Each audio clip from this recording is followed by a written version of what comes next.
Welcome to the Vilas show podcast channel. আজকে আমাদের মধ্যে উপস্থিত রয়েছেন শ্যামপুর থানার বুকে একটা অন্য ধরনের কাজ নিয়ে যিনি ব্যস্ত থাকেন। আমরা অঙ্কনের জগতে ওনাকে অনেক অনেক বেশি করে চিনি, কিন্তু ওনার অন্য একটা পরিচিতি আছে এই শ্যামপুরের বুকে। উনি একজন সংগ্রাহক, সংগ্রহ করতে ভালোবাসেন। কি সংগ্রহ করতে ভালোবাসেন? না, বিভিন্ন হারিয়ে যাওয়া জিনিস, বাংলার বিভিন্ন হারিয়ে যাওয়া জিনিস, বিশেষ করে পুতুল, পুতুলের খেলাঘর বলা চলে, তীর্থবর্তী সংগ্রহশালা। আমাদের মধ্যে উপস্থিত আছেন মাননীয় অমলেন্দু বেরা মহাশয়। Welcome to this podcast channel. নমস্কার। প্রথমেই বলো, কেমন আছো? মোটামুটি চলছে। পারিপার্শ্বিক আবহাওয়া, তোমার সংসার জীবন, সামাজিক পরিস্থিতি নিয়ে? না, সামাজিক পরিস্থিতি এখন আগের তুলনায় অনেক বেটার। সংসারও ঠিক আছে। সমস্যা নেই এই মুহূর্তে।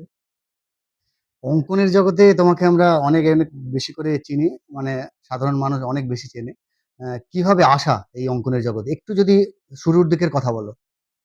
ছোটবেলা থেকে হয়তো অঙ্কন শেখাটা হয়ে ওঠেনি। তখন বন্ধু-বান্ধবরা বিভিন্ন জায়গায় শিখতো, দেখতাম। পরবর্তীকালে ক্লাস 8 এ যখন পড়ি তখন নিজেই কিছু পোর্ট্রেট করতাম। সেটা দেখে কিছু আত্মীয়স্বজন তারা মন্তব্য করতো, বা ভালো আঁকে, একে এই আঁকায় ভর্তি করলে হয়তো বেটার কিছু জায়গায় পৌঁছাতে পারে। সেই থেকে পরে মাধ্যমিক দেওয়ার পর যে সময়টা রেজাল্ট বেরোতে ছুটি থাকে, সেই সময়টাতে আমার শুরু আঁকা শেখা। গুরু ছিলেন কোটরা গ্রামের কমলকান্তি জানা। হ্যাঁ, ওনাকে আমরা অনেক বেশি করে চিনি। হ্যাঁ, হুম। ওনার কাছেই প্রথম শুরুটা। পরবর্তীকালে ইন্ডিয়ান সোসাইটি অব ওরিয়েন্টাল আর্টে যাই ৩ হুম। বছর। তারপর সেটা ধীরে ধীরে নিজের প্র্যাকটিসের উপর নির্ভর করেই চলছে এখনো পর্যন্ত। আঁকার পরে এই পুতুল নিয়ে খেলা, যেটা বলা চলে আমরা ছোটবেলা থেকে খেলছি, মানে এটা মাথায় কিভাবে আসলো যে পুতুলের একটা সংসার গড়ে তুলি? অ্যাকচুয়ালি ২০০৬-৭ নাগাদ আমি আর আমার একদম একনিষ্ঠ বন্ধু যাকে বলে, হরিহর আত্মা আমাদের, আশিস চক্রবর্তী, দুজনে শ্যামপুর থানার পুরনো ইতিহাস নিয়ে লেখালেখি বা চর্চা শুরু করি। সেই সময় গ্রামের ঘুরে ঘুরে বেড়াতে হয়েছে বিভিন্ন জায়গায়। ঘুরতে হঠাৎ করে মনে হলো সেই তো ঘুরে বেড়াচ্ছি, যদি কিছু কালেকশন করে রাখা যায় তাহলে মন্দ হয় না। তা আমরা ১ম শুরু করলাম লক্ষ্মী আর গণেশের যে ঘট, যেটা আমরা সাধারণত বৃহস্পতিবার হিন্দু হ্যাঁ, বাড়িতে সিংহাসনে পুজো হিন্দু করে বাড়িতে, হ্যাঁ, থাকি। সেটাই। সেই মাটির ঘট কালেকশন শুরু করেছিলাম। তার সঙ্গে কিছু যে মানত করার জন্যে যে ঘোড়াটাকে ব্যবহার করা হয় পীরের কাছে, আচ্ছা, হ্যাঁ, সেই মাটির ঘোড়া দিয়েই আমাদের শুরু। আচ্ছা। তারপর সেখান থেকে ধীরে ধীরে সেটা বিস্তার লাভ করেছে। পরবর্তীকালে আজ এইরকম বিভিন্ন কালেকশন জোগাড় করতে পেরেছি। ১ম টা ছিল আমাদের আশপাশেই, বড়জোর মেদিনীপুর, ২৪ পরগনা, হুম, হুগলি। হুম। এখন সেটা ধীরে ধীরে বেড়ে গিয়ে বিভিন্ন রাজ্যে, যেমন উড়িষ্যা, ঝাড়খণ্ড, বিহার, আসাম, কর্ণাটক, আ তেলেঙ্গানা, রাজস্থান, এরকম বিভিন্ন রাজ্যের কালেকশন আছে। তার সঙ্গে আবার কিছু দেশেরও কালেকশন বর্তমানে রয়েছে। যেমন মিশর আছে, চীন আছে, তুর্কি আছে, ঘানা আছে, বাংলাদেশ আছে। মানে এত সংগ্রহ, এবং বাইরে বেড়াতে যাওয়া, সেই সঙ্গে মানুষের সঙ্গে পরিচয়, এই যে এত বিপুল একটা খরচের তো একটা মাথায় রাখতেই হবে। মানে এইটা কিভাবে তুমি সামলাও? মানে অর্থের খরচ, ব্যাপারটা বলছি আরকি। অর্থটা মোটামুটি আঁকার উপর যে টিউশনটা আছে সেটার উপরেই মেইন। সেখান থেকে একটা ভালো অ্যামাউন্ট আসে। যেটার একটা পার্টিকুলার অংশ মাসে মোটামুটি ৭,০০০-৮,০০০ টাকার মতো গড় একটা রেশিও হুম। এরকম। সেটা রাখা থাকে শুধু সংগ্রহ পারপাস এর জন্য। সেটাতেই বিভিন্ন জায়গায় ঘুরতে যাওয়া এবং সেখান থেকে কালেকশন করে নিয়ে আসা। ঘোরাটা যদিও কালেকশন এর জন্যেই ঘোরা। আচ্ছা। বিভিন্ন বই পড়াশোনা করে সেটাকে নোট ডাউন করে রাখা হয়। হুম। কোথায় গেলে আমি কি পেতে পারি? সেই রকম জায়গাগুলোতেই আমরা এখন অ্যাকচুয়ালি ঘুরতে যাই। পরিবারে কতটা সাপোর্ট আছে? পরিবারের সাপোর্ট 100% বলা যায়। পরিবারের সাপোর্ট না থাকলে হয়তো এটা সম্ভব হয়ে উঠতো না কোনোদিন। মানে কখনো এবং কি মানসিকতা একই ধরনের হওয়ার জন্যই কিন্তু এই জায়গাটা আরো বেশি চালিয়ে নিয়ে যাওয়া সম্ভব হচ্ছে।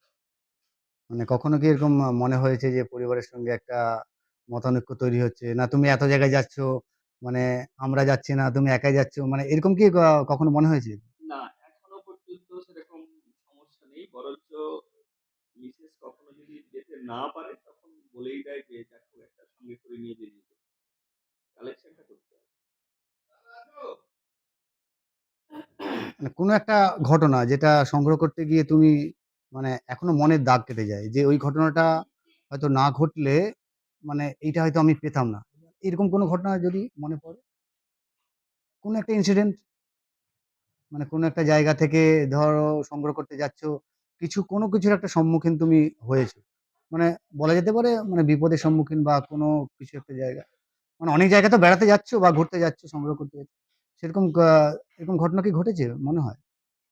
ঘটনা বলতে কিছু, কিছু জায়গায় এমনও হয়েছে যে কোনো একটা জিনিস কালেকশন করতে গেছি। কিন্তু সেটা দেখলাম পাওয়া যায়নি, নিরাশ। কিন্তু পুরোপুরি নিরাশ না, সেটা পাওয়া যায়নি। কিন্তু সেই আসা যাওয়ার পথে দেখা গেছে হুম।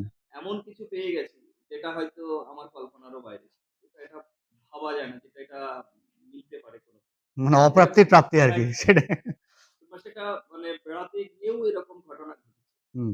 যেটার উদ্দেশ্যে গেলাম, যার বাড়িতে গেলাম, তার সঙ্গে সাক্ষাৎই হলো না বা তার এই মুহূর্তে তৈরি করা জিনিসটা নেই।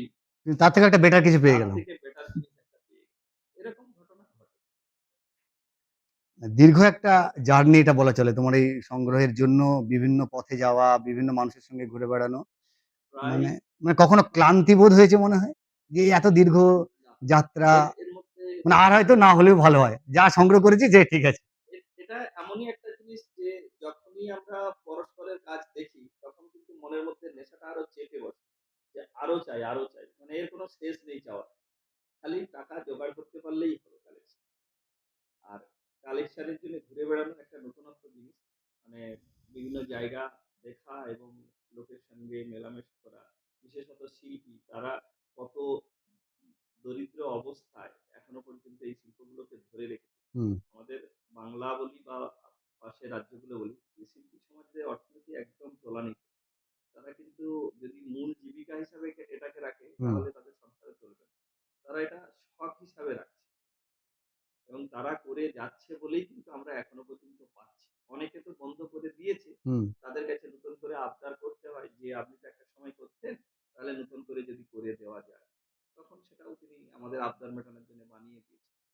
এমনও আছে যে শিল্পটা পুরোপুরি একদম সেই অঞ্চল থেকে বিলুপ্ত হয়ে গেছে। হুম, যেমন চড়িদা গ্রামে সকলেই জানে যে কাগজের মুখোশের জন্য বিখ্যাত, হ্যাঁ, ছৌ নাচের জন্য হুম, বিখ্যাত, ছৌ মুখোশের জন্য বিখ্যাত। কিন্তু চড়িদা গ্রামে যে একটা সময় কাঠের পুতুল তৈরি হতো, এটাই বেশিরভাগ লোক জানে না। সেটা আমরা পুরনো বইগুলো হালকা পেয়েছি এবং সেই ছবি যখন আমরা সেখানকার একজন শিল্পীকে দেখালাম যিনি কাঠের আসবাবপত্র তৈরি করছেন এখন। তখন তিনি বলছেন, "হ্যাঁ, এটা তো আমারই তৈরি করা। আমি তো একটা সময় তৈরি করেছি। কিন্তু এখন তো আর এটার প্রচলন নেই বা চাহিদা নেই বলে আমরা বন্ধ করে দিয়েছি।" তখন তাকে বললাম, "তাহলে আপনি কি নতুন করে করে দিবেন?" "হ্যাঁ, করে দিন।" সেই মতো তাকে অর্ডার দিয়ে তার কাছ থেকে করিয়ে নিয়ে আসি। এরকম হয়েছে। মানে অঙ্কনের এত ছাত্রছাত্রী তোমার। শ্যামপুর থেকে এখনো ভালো চিত্রশিল্পী আমরা পাচ্ছি না কেন? কি মনে হয় তোমার? প্রথমত যেকোনো বিষয়ে যদি ছেলেমেয়েদের নিজেদের ন্যাক থাকে, তাগিদটা যদি ভেতর থেকে থাকে, তাহলে কিন্তু সে একটা জায়গায় পৌঁছাতে পারবে। কিন্তু তাগিদটা যদি কাজ চালানো হয় কোনো রকম এবং বাবা-মার জোরে বা চাপে হয়, তাহলে কিন্তু সেটা বেশি দূর যেতে পারে না। সেই ধরনের ছাত্র পাওয়াটা খুব চাপের। আর বর্তমানে বিশেষ করে প্রত্যেকটা বাবা-মা চাচ্ছে কি তার ছেলে ডাক্তার হবে, ইঞ্জিনিয়ার হবে। মানে গতানুগতিক যেমন একটা প্রচুর, প্রফেশনকে আমরা প্রচুর বেছে নিই আরকি। টাকা ইনকাম ডাক্তার, করবে। ইঞ্জিনিয়ার হ্যাঁ, সেটাই। টাকাটা তাদের কাছে মেইন লক্ষ্য। মানুষ হওয়ার কোনো প্রয়োজন নেই। টাকাটাই মেইন। যার ক্ষেত্রে কি দেখা যাচ্ছে যে বাবা-মারা কখনোই চাইছে না যে তার ছেলে-মেয়ে একজন শিল্পী হোক। শিল্পী হলে সকলেই একটা জিনিস জানে যে খেতে পাবে না। এটা চিরাচরিত প্রথা আমরা জানি। কিন্তু সেটাই। সত্যিই কি তাই? ঠিকঠাক জায়গায় যদি পৌঁছানো যায় তাহলে আমার মনে হয় অর্থটা কোনো ফ্যাক্টর হবে না। ধৈর্য তোমাকে রাখতেই হবে। যেকোনো কাজে এগোতে গেলে তোমাকে হয়তো ধৈর্য পেশেন্সটা পথটা জরুরি। খুব কুইক পৌঁছানো যাবে না। অনেকটা ধীর গতি সম্পন্ন এবং অনেকটা স্ট্রাগল করতে হবে। স্ট্রাগল করার মানসিকতাটা যদি থাকে তাহলে কিন্তু পৌঁছানো যায়। সেইটা পাওয়াটা খুব এখন সমস্যা হয়ে যাচ্ছে। বেশিরভাগই তো দেখছি যে 8 এ 9 এ উঠলেই ছেলেমেয়েরা আঁকা ছেড়ে দিচ্ছে। আর হ্যাঁ, ওই সেটা দেখতেই পাচ্ছি। একবার ছেড়ে দিলে আর ঘুরিয়ে আনা যাচ্ছে না। সেই জায়গা থেকে মানে কি বিরতি হারিয়ে অভাব মনে হয় দেখা দিচ্ছে? মানে বাবা-মার প্রতি বা ছাত্রছাত্রীদের প্রতি? মানে বাবা-মার পড়ার দিকে যতটা লক্ষ্য, হুম, আনুষঙ্গিক যে কালচার আছে, সেটার দিকে সেইরকমভাবে লক্ষ্য থাকছে না। আর সবথেকে বড় জিনিস হচ্ছে আমরা যে প্রত্যন্ত অঞ্চলে এখন রয়েছি, সেই